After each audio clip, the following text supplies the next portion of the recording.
Lumagda ng kasunduan sa pagitan ng Rotary Club of Manila at Office for Alternative Dispute Resolution of the Philippine Government para sa mga isinusulong na advokasya at kolaborasyon. Kasunod dito ng ikinasang 35th weekly membership meeting ng RCM na dinaluhan ng mga Rotarian, partikular na si RCM President Rafi Alunan III.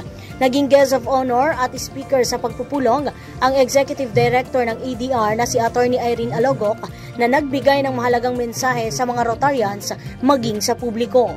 Ayon kay Attorney Alogok, target ng kanilang tanggapan na magkaroon ng monthly webinars sa mga low graduate levels at mga law courses, maitama din ang naghihingalong justice system sa bansa at maipakalat ang kamalayan para sa mga Pilipinong nawawalan ng pag-asa sa kanilang kinakaharap na kaso, mapapribado man o pampublikong sektor. Bukod pa dito ay makakatulong din ito upang mapabilis ang paglutas sa hindi pagkakaunawaan ng bawat Pilipino.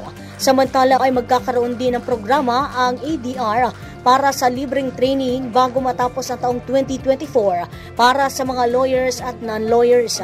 Layon ding maturuan ang bawat barangay sa kanilang responsibilidad na maghatid ng serbisyo tungo sa paglutas ng problema ng taong bayan.